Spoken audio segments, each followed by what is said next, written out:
ayan po mga kabayan. Umpisahan na natin ang pagtatanim. Ready na ba kayo? Ready na daw sila. Ganito po ang pagtanim ng labanos. Ayan. Ayan, labanos-nos. Ito pala, ganito pala ang kulay niya. Pero kinulayan lang yun. Kinulayan lang. Oh, ayan. So, okay. Ganito po ang proseso sa pagtatanim ng labanos. Tingnan natin sila para matuto tayo. Ganyan. Ay, ganyan. Oh. Ganun lang pala.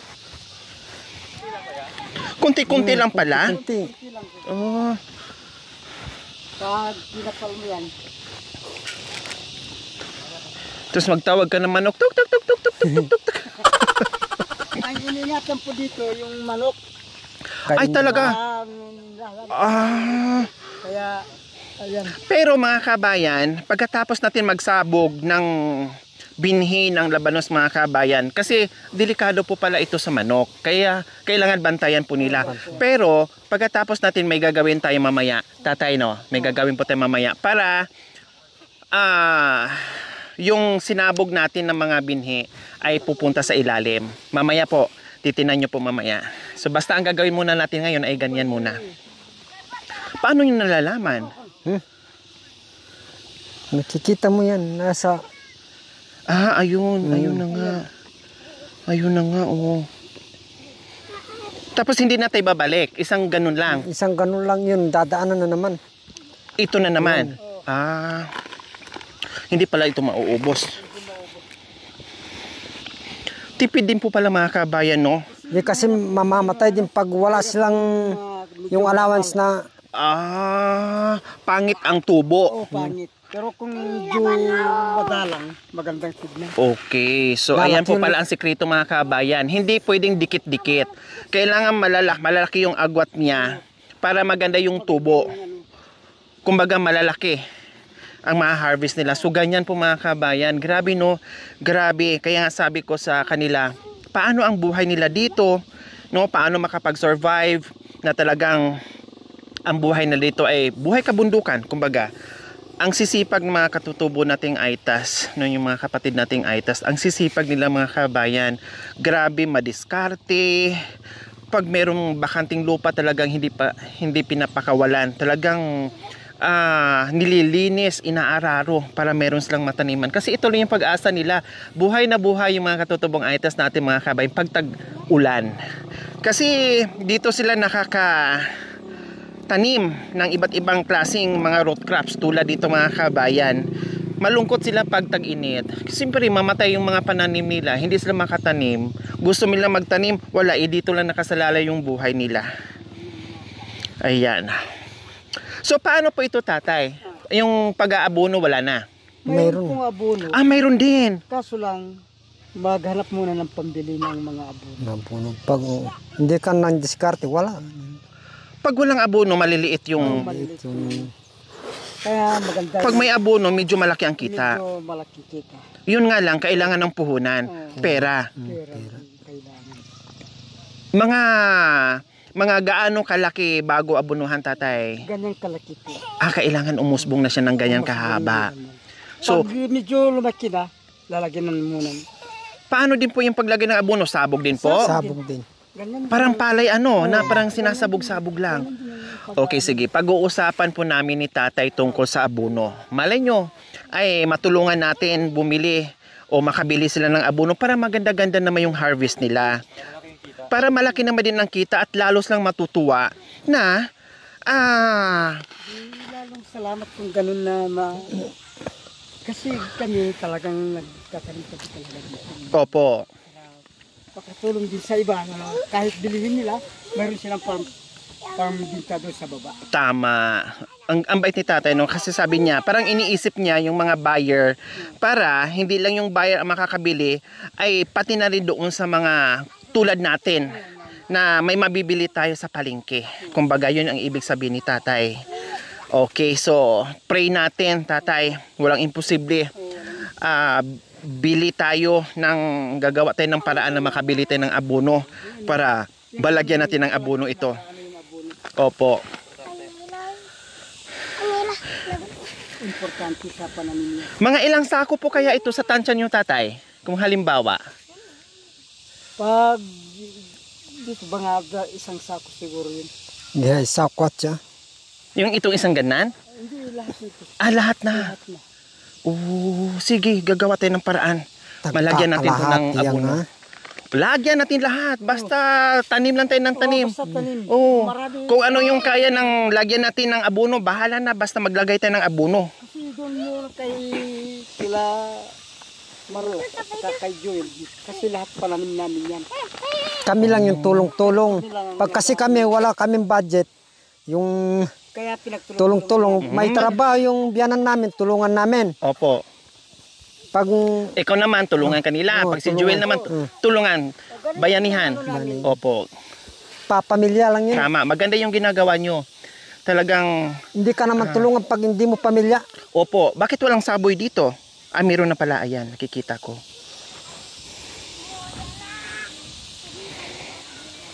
Ganyan pala, hindi pala basta-basta magtanim ng labanos, mga kabayan. Pag napagtagaan mo po ito, parang yung masaya ka sa puso kung makikita mo yung Tama. pwedeng panghanap buhay. Opo, lalo na pag yung magaganda, yung Magagandang harvest. harvest, malalaki. At saka yung maraming pupunta, yung Ay! nakaka-alis sa mga tao. Hala, tatay, parang napaglaruan na nila dyan, yung mga panani, yung mga binhi natin. So, tatay dyan, kumusta po pala ang lupa dito? Maganda? Maganda yung texture ng lupa dito? Maganda po yun. Kahit anong klaseng pananim ay... Kahit mga kamuti yan, maganda yan. Yan, mga gabi. So, itong klaseng lupa, Oh, maganda. ito maganda. Maganda. Kahit yung medyo abo siya na... Yan ang yung abo na yun. Yung galing sa Pinatubo. pinatubo. So, nakita niyo po mga kabayan, parang abo. Yan, clay. Ito kasi ay... Aspol. Alam naman natin kung gaano kalakas yung pumutok na pinatubo noon, mga kabayan. Akala ko ay hindi magandang lupa. Maganda po. Yun pala, sabi ni tatay dyan, maganda. Binigay yung magandang May dahilan po pala, pumutok yung pinatubo kasi parang gumanda ang gumanda yung lupa, kumbaga. Oh, tama yung sinabi mo. Kasi dati, hindi kami marunong dati, sabi ng tatay, dati hindi marunong yung... Hindi marunong sa bukid. Hindi marunong sa bukid, magtanim ka lang kakainin mo, yun lang sa'yo. Ngayon, natuto na kami magtrabaho ka, kasi natuto ng kumain ng bigas. Dati kasi hindi kumakain ng bigas ng mga tao. Opo. Puro lang mga root crops ang kinakain nyo. Ngayon, na natuto na kayong kumain ng bigas, lalo kayo nagpursige pagtatanim para Kasi merong pambili ng pumutok yung kanin o pinatubo, bigas. bumaba dito yung mga tao doon, natutong kumain ng bigas. Kasi natuto rin nagtrabaho, kasi hindi ka nagtrabaho, wala kang kakainin. Opo. Ayun. So sipag lang talaga, sipag at tiyaga. Tagalang Opo. tagalang paghahanap buhay. Akala ng iba, pag nakaupo ka lang, wala ka rin makakita. Tama. Pag ganito yung ginagawa, yan ang parang hindi yung tambay lang. Kasi kung nagtatanim ka, may hinihintay ka. Opo. Dito Kumbaga kahit nakakapagod tatay dyan, pero pag namunga na, ang sarap sa pakiramdam. Kaya masarap na. Opo. Kaya yun po ang ginagawa namin. So ayan, natapos na natin yung isang linya Isang na kama. mahabang kahon, kumbaga kung tawagin isang Kama. kahon. Mula doon hanggang dito, mga kabayan, ang haba nito. Diyos ko, pag nag-harvest to nakakatuwa. Kaya bago sila mag-harvest, mga kabayan, babalikan natin sila. Kasi gusto ko makita kung paano mag-harvest ng labanos. Okay? So dito tayo sa pangalawang kahon.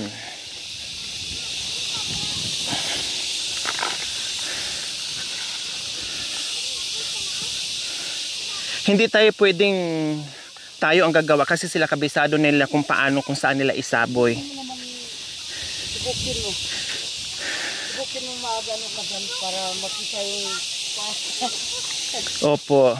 Kasi sila kabisado na nila eh. Oh, para masipan mo naman.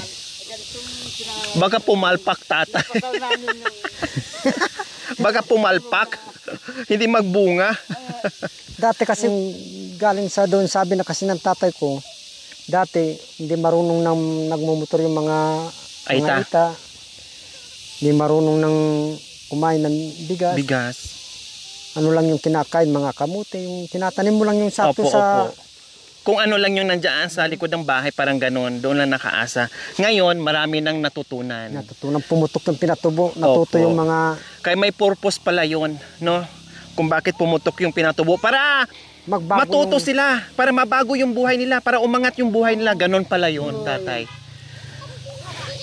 Hindi pwedeng dito lang sila habang buhay sa bundok o sa pinatubo. Kailangan bugawin natin sila, punta sila doon para magtanim o matuto. Marami silang ma-experience doon, parang ganun ang nangyayari. Kaya ngayon, marami na kayong alam. Grabe. Matutuwa ka kung ano-ano na lang ang pananim nyo dito na nakikita namin.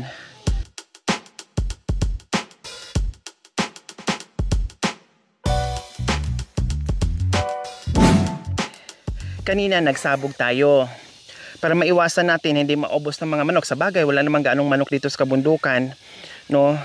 Ay ito yung pangtabon, kumbaga. Ito yung anong tawag dito, Kuya Joel? balsa po. Balsa kung tawagin. Balsa. No, na maraming ngipin, maraming talim. Ito yung nagsisilbing tabunan natin yung mga sinabog natin ng mga labanos. Okay, tara, Kuya Joel. Yan. Okay lang, Kuya Joel, dito din ako dadaan. Okay lang. Kailan ma? O, dito na ako. Sige. So, ayan po mga kabayan. O, di ba? Wala silang machine. No? Ito, gumagawa sila ng paraan. Nagpagawa ng ganyan. Para, Talagang ganyan pong buhay. opo, Pag hindi ka para hindi na sila magbayad. No, sila na lang kasi nga wala nga silang pambayad po mga kabayan. Kaya anong nangyayari dito, silang mga kaanak, magkakapatid, no, ay nagtutulungan. Halimbawa, yung isang kapatid merong lupa, ito ang itatanim nila. So, gawin muna nila doon sa isang kapatid, pagkatapos yung isang kapatid naman tulungan, bayanihan kumbaga. So, ito yung mga kabayan. No, kasi wala silang pambayad. Kumbaga, kung mayroong mga magtatrabaho ng mga kapatid, sila magpapamilya, kain na lang ang intindihin nila. Hapunan, almusal, ganun po. Walang pera na lumalabas. Tulungan sila, bigayan, kumbaga. So, ganyan po. Hoy, huwag mong kainin. Nagugutom din siya. Gusto pala yung gulay nyo? Gusto pala yung gulay. Nakakape na ba yung kalabaw mo, Kuya Joel? Ha? Kanina pong umaga. Ay, Diyos ko, pati kalabaw nagkape na rin. Ganyan. Ang kagandahan lang po dito sa kanilang mga kabayan, kasi merong mga kalabaw. No, yung iba may nabayayaan, nabigyan sila ng kalabaw, yung iba naman ay wala. Hindi pare-parehas po mga Tsaga lang kabayan. po. Pag hindi, Tiyaga. kung sa baga, sa kapangpangan, kung hindi ka nagtsaga, wala kang ilaga. Tama.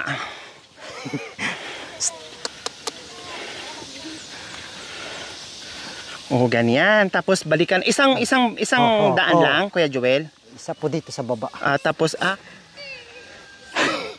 ano na? Ba't umiiyak? Oo. Ha? No, stay. Si Nanay yun?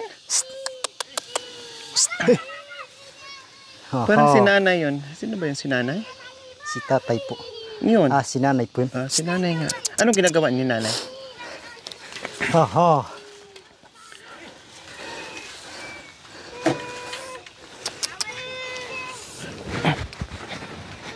Ano eh, tatakilala ko ya. Stay.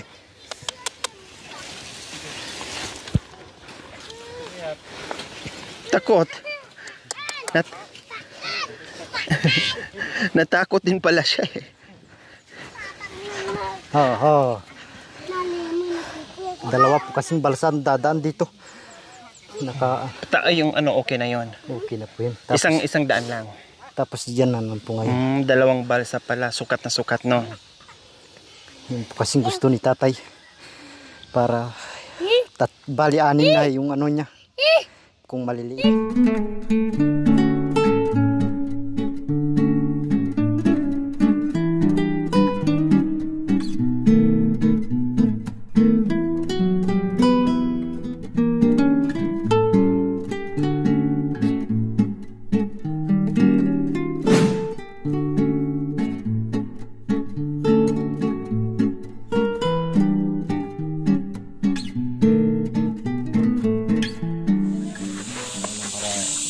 Sobrang nakakapagod po mga kabayan yung trabaho dito, yung ginagawa nila na nakikita natin kanina, para makabalik man lang ng maibalik man lang yung lakas nila mga kabayan. Kaya lutuan naman natin na masarap-sarap na ulam para lalo silang gaganahan sa ginagawa nila.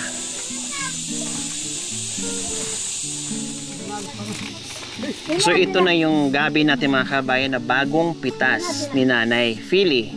Gabi na pula yan. Gabi na pula. Kailan nakakatakot yung kutsilyo ni tatay. Tumatayo yung balahibo ko. Tatay dyan, tumatayo yung balahibo ko. Ang talim. Natatakot ako. Baka matapya sa ano ko. Naku. Ito na lang, di baling mapurol. Tatay.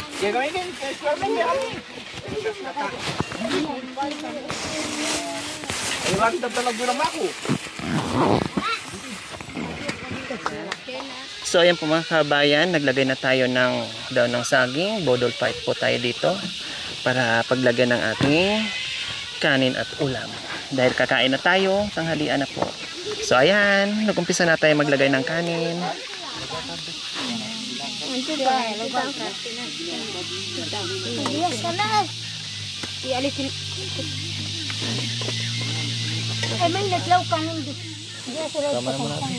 Ito oh.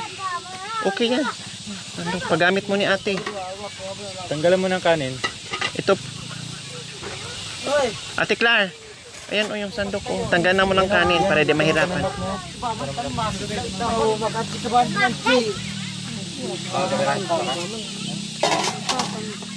Yan, makanyang. Yan. Kita mure. Dapat karila. Kita ketam babo itam malaki.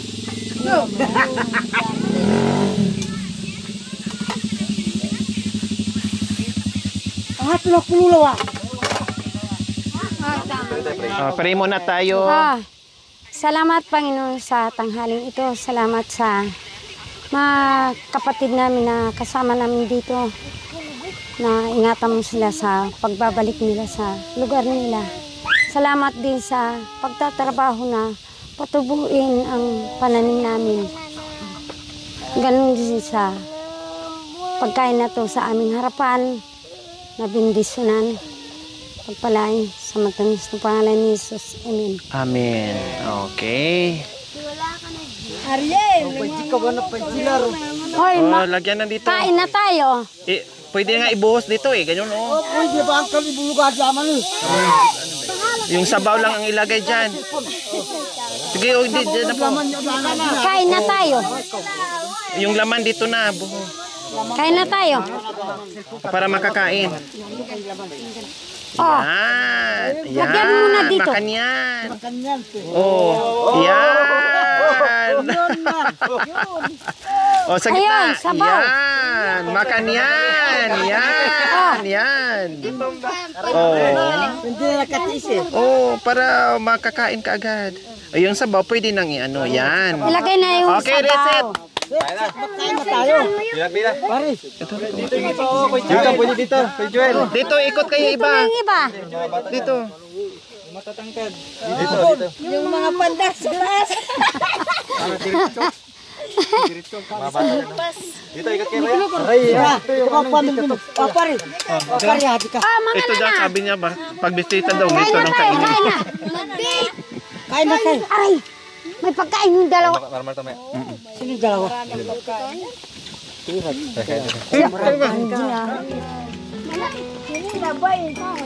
Ang sarap ng tutong.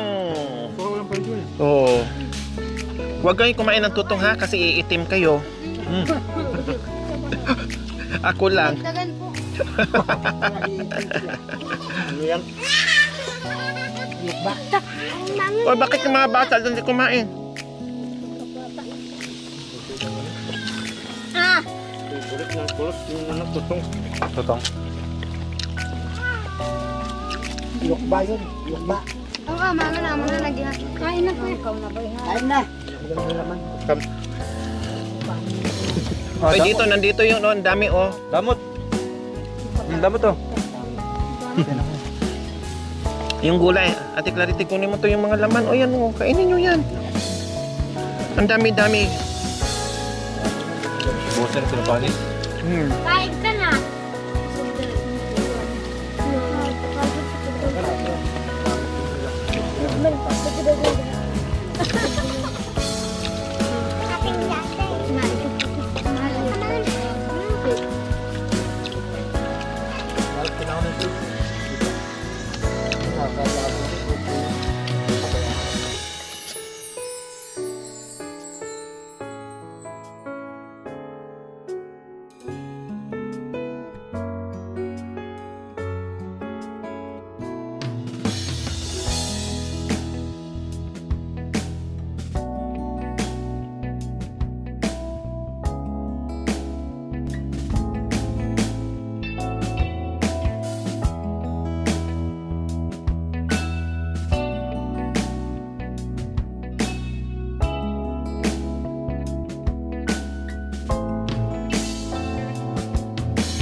Okay, so ayan po mga kabayan, tapos na kami magtanim, tapos na kami itour ni Tatay John and Nanay Philly doon sa kabundukan mga kabayan. So nakita naman natin sila kung gaano kasipag, no? Ganon sila ka determinasyon yung pagtatanim nila. Siyempre meron akong sasabihin sa kanila. May itatanong ako. Mga kuya, mga ate, mga nanay, mga tatay, di ba nagtanim na po kayo? May pananim na po kayo. So tanong ko po sa inyo, mga ilang araw po yan uusbong yung mga pananim nyo? Ito po, 40 days po yan. Yung uusbong bago siya tutubo, mga ilang araw po? Tatlo po. So 3 araw, meron ng gaano na po kahaba? Tubo na po, ganyang, kagaya po ito. Ito po, ipakita ko po sa inyo. So sampulan tayo ni Kuya Ramon. Naghanap muna. Sa 3 araw po mga kabayan, ganito na po yung tsura niya. So unang araw, kasi ngayon kami nagsabod, so 3 araw ganito na po. So gaano kalaki na pwede na po lagyan ng abono? Ganyan din po. Arwa sa akin lang. Maganda po na ba? Yung po, bigyan na po ng anong yan, ammonium. Ammonium na ganito, kalalaki. Ammonium. So Unang abono po yon. Una. Ilang beses ba kayo mag-abono sa mga ganito sa pananim? Bali, pang tatlo po, yung kasing pang dalawa po, ialuin mo po ng 14 tapos po ammonium. Halo. Tapos, pangalawa, Tatlo po, puro na pong 14. 14. Oh, okay. So, 2 beses kayo maglagay. Bali, tatlo. Tatlo po, Halo lang yung dalawa. Yung, pong dalawa. yung isa, solo. Solo na po. Puro na po yan. Oh, so, yun po mga kabayan. Kailangan ba talaga abunuhan? Oh. Tapos po, spray po. Sprayhan ng pabango? Hindi yung gamot na. Spray para sa hindi pistisin. Para hindi pipistihin. Pesticide kumbaga. Oh, so abono, pang spray para hindi pistihin yung mga pananim nila. So kailangan nila. Ang tanong, meron na ba kayong abono? Maghanap muna. Saan hahanapin? Sa ganyan po, Mga bunga. Oh, pag nagpitas ka, di yun na. pitas ka po, Kaya, makukuhang mga pambili. kung di ka po nagpitas, Magkano po pala yung isang sako? Amonyo magkano? 1 Kwanto? Yung 14-14. 1-4. 5 po. 3-5 dalaw. Kaya katotohanan, nagtanong ako doon sa may 14-14, ano? 1-4 yun. 1 yung 14-14. Buo. Isang sako. Tapos yung ammonium, Nasa 1-3 siguro. 1-3 din. Yung isa, ano yung isa? 14-14. Ayun na yun. Dalawa. Dalawa lang po. Dalawa. 14, yun po. Dalawa. Yung pangatlo, ano yon? Wala na. Okay, so 1-4, o sabihin natin 1-5 bawat isang sako. Ilang sako yun? Mga dalawa yata. Dalawa? Lahat na to? Lahat na tatlong trabaho. Kulang ya. Kulang dala-dalawa. Kulang pong dalawang sako sa isang trabaho po. Kulang po. Ilang sako to lahat paglagyan ng abono? Kasi po, yung ammonium po, ano po yan eh, kalahati po yan eh. Bali, aluin mo po yan, isang sako po yan. So, 2 sakong ammonium, 2 sakong Isa lang po yung ammonia at saka isang sako. tagi isang sako. Opo, gawin mo na lang po, tag-isa po, sako. Okay. Kalahati yung 14. Ang gawin mo na lang po, Buo-buo na lang. Buo-buo na lang. Okay, sige. para wala na pong kalahati. Okay, sige, ganito gagawin natin. Kasi nakitaan ko po kayo na sobrang sipag nyo dito, natutuwa ako. Ako na sasagot sa abono nyo. Okay, so ako na sasagot sa abono nyo sa pananim ni Kuya Ramon, ni Kuya Marulas, ni Kuya Joel at ni Tatay. Kami na lang magsama. Tatlo. Okay. Sa tatlong pamilya mga kabayan, tulong-tulong sila. Bawat pananim nila, sasagutin ko na yung mga abono ng pananim nila. Soliyahan. Tatlong pamilya, sagutin ko na yung abono. Ayos? Ayos. At sa ganyan na. Okay, so yun lang yung balita ko sa kanila. Kasi nakita ko sobrang sipag eh. At hindi pa madamot sa mga pananim nila kung may bunga. No? Talagang Kung aakyat din kayo po, kung nabutin nyo po yung Bago namin pitasin yan, mag-harvest dyan, tawagin muna kayo at matikiman yung pananim. 14 po, araw, 40 days, kung maabutin nyo po, Para matikman nyo. makapagdala kayo po ng Tawagan nila. kahit wala na. Kasi, opo. Opo. Kahit wala na, hindi naman ako nangihingi ng kapalit. Masaya ako makatulong sa inyo. Para ano, Diba? Opo. Masaya kami na matulungan kayo kasi masipag kayo. Diba? ganyan po. Kasi tumula rin po. Makita lang namin kayo na masaya dyan, masaya na rin kami. Diba? Okay, so ayan, tara na. oh, Maraming po salamat. Yung ano, ito, sino yung amano kanina ng ano, pang gasolina nyo, sino yung may motor, bili nyo ng gasolina. Hati-hati, sino may motor? ayan. Yung nagamit sa mag-ano kanina. Panggasolina. Kasi naghahakot kayo ng tubig eh. Yan. Pero maraming salamat sa mga kapatid na. Bye! Dito na kami.